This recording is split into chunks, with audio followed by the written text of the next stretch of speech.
Are you someone who is looking for easy money saving hacks that can potentially save you hundreds or even thousands of dollars each year?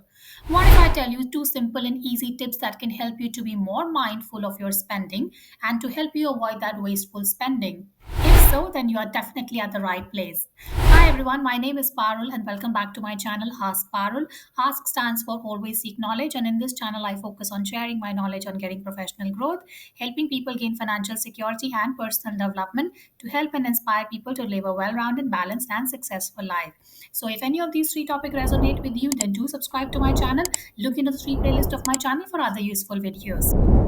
Now, when talking about the money saving tips, I am not going to be talking about the standard hacks such as budgeting, plan your meals, create a shopping list, etc., because I think those are some of the hacks that you can easily find on Google search. Of course, I don't want to talk about any copy pasted answers that would not be doing justice to your time, and mostly I would not be telling you anything that you are not aware about or you can easily find through the normal search. And if you are somebody who has seen my previous videos, then you would definitely know that I only talk about topics that I strongly feel for basis my previous experience or my current experience, and most of my work is always backed up by research data and studies. So before I get started, I would like to say that when talking about money saving, I am not talking about frugal living. I don't encourage that, I absolutely don't advocate that, but this video is to be a bit more mindful about your spending habits so that you can avoid any wasteful expenses that you either don't need or probably you're not aware about those kind of expenses. So, tip number one is to cancel all the automatic renewals on your unwanted subscriptions. Now, as per the recent Hiatus survey, 62% of consumers waste money on unwanted subscriptions because they don't cancel automatic renewals. And some of the other key findings from the survey include that more than 70% of the surveyed consumers say that they continue to pay for unwanted subscriptions because they simply forget to cancel the service before it's renewed. 29% say that they actually don't know the service was set for auto renewal. Almost 50% of the responders don't know how many of their subscriptions or memberships or free trials are still active. Now, why And I'm sharing with that's you all these data points is that because you could actually be wasting hundreds or even thousands of dollars per year by not keeping track of your subscriptions. And I personally have had so many subscriptions in the last 6 to 12 months that I no longer use and I've actually canceled. I had an Uber Pass, I had an Amazon Prime. When I was doing my job search last year, I had a LinkedIn Premium. I took a computer last year, so I had a Norton antivirus, even though I'm not using it anymore. So I had made so many mistakes in the past, and because most of my subscriptions were on automatic renewal, I actually saved a lot of money, approximately 1,000 to 1,500 last year, by just canceling all the automatic renewals on my unwanted subscription. So I really wanted to share this journey, that I have faced so that I can actually help others to take action as well. Now, I'm not saying that auto renewal is a bad thing because there are some kind of bills which actually helps you to be on time to avoid that late fees. For example, it could be your rent or utilities or maybe a TV subscription that you definitely know that you would be needing in next 6 to 12 months. And that's something that can also improve your credit score over time if you are on time on all these important expenses. But what I'm trying to share is that you can actually be saving on hundreds or even thousands of dollars by just avoiding wasteful spending on entertainment or miscellaneous or discretionary spending by just canceling these auto renewal subscriptions. And some of the potential issues that I have seen in the past is that sometimes they can actually double charge you if you're not aware about it. Sometimes the service is no longer needed because it's not either adding much value. You probably took it in the past for some reason and you no longer need it or you no longer remember it. And in some cases, it can be non refundable as well. So you've actually lost your money. So, what are some of the ways in which we can combat this? The first and most obvious way is to go and cancel your subscription. If it's very recent, most likely you'll remember is go and cancel it if you no longer need it. But of course, in our busy schedules, it's very hard to always be on top of things. And if you've taken the subscription, let's say 6 or 12 months um, in the past, of course, it's difficult for you to remember it. But what I would like to share is that most of the companies will actually give you a heads up or an alert at least 48 to 72 hours before the debit. is supposed to happen so that you are actually aware about it. So do track your emails and go and cancel in advance if you no longer need that subscription. Another thing that you can do is to actually check your account statements periodically, at least weekly or every fortnight. The best thing that you can also do is to actually separate and have a different account only for personal spending and all these miscellaneous spending. That way you don't have to track multiple accounts. There is a consolidated account which you can track on a weekly basis for all these miscellaneous and personal spending rather than tracking multiple accounts.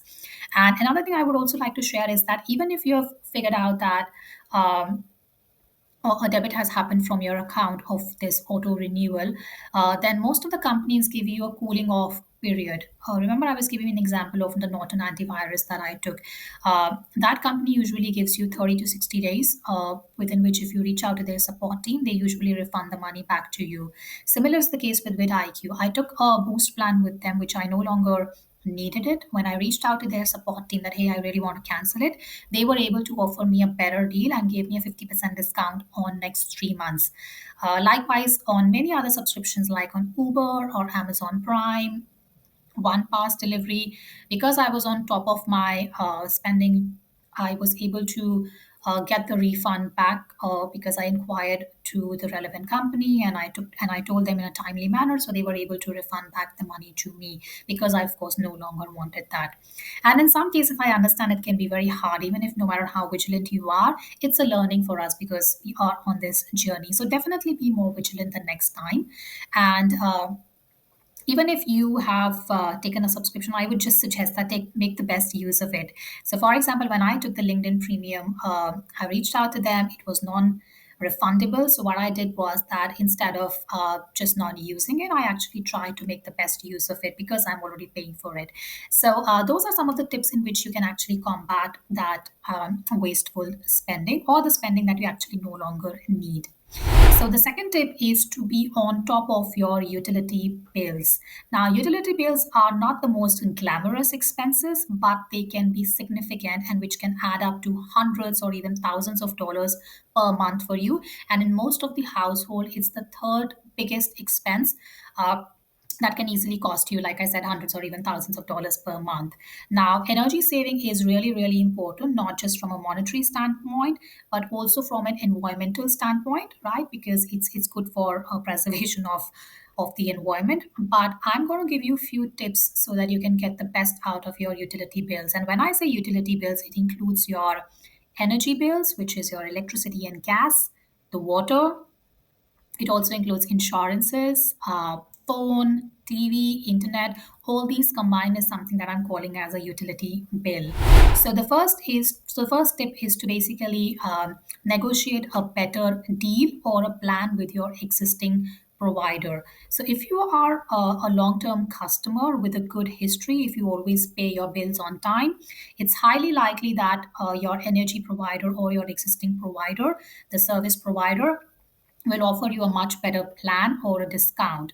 Even if they don't do that, you can actually shop around for better deals and most likely, go back to your existing provider. And in most of the cases, they should be able to match up to that deal. So I'll give you a small example. I am with Energy Australia right now for my electricity and my gas bill. In April this year, about 6 months back, they actually increased my energy bill and they put me on a different variable plan, which would have obviously meant that I need to pay more. What I did was I actually shopped around and I found a better deal and I actually switched my plan. So the retention team of Energy Australia called me back and they said that we really want you to stick around because you've been a loyal customer for past 12 months. So they are offering me a 25% discount. So imagine I was, in just one phone call, I was able to actually save 25% on both my electricity and my gas bill. Now, in some cases, it may not be possible, but it's definitely important to try it out. And the same goes for insurances as well. Most of the insurance company have similar plan, but if you are a new customer, most of the insurance companies will provide you at least 6 to 8 weeks, first 6 to 8 weeks, free of cost. And if you take that into account, you can easily save at least 500 to 1,000 per year, depending on what kind of plan you are on. And the same goes for your phone bills, your internet bills, your TV bills. Just see what kind of plan you really want and what is something that you don't want. Do you really want to upgrade or you want to downgrade depending on your personal circumstances? And another thing I would also like to say is, which might sound very, very boring, but it's also very important that you actually understand how your utility bills work out, especially the electricity and the gas bills. And I'll give you a small example. When I moved to Australia last year, I actually was looking for an energy provider, and this was the first time that I actually wanted to understand how the electricity and gas things work. And at that time, it was the most boring job to understand the terminology, how to figure out which provider. But now I have so much better understanding that I can actually read my bill clearly and understand how everything adds up and what my actual bill should be. So I'm not saying that you need to be so detail oriented, but what I'm trying to say is that you should definitely have a very basic understanding of how the bills are calculated. And the reason why I'm saying is because a lot of these companies may actually try to call you with big marketing gimmicks. So if you have a basic understanding, then you can actually ask more relevant questions, and you can also ensure that you are not charged higher than what you are consuming. And likewise for insurance as well, at least understand what you are signing up for so that you are not overpaying for those services.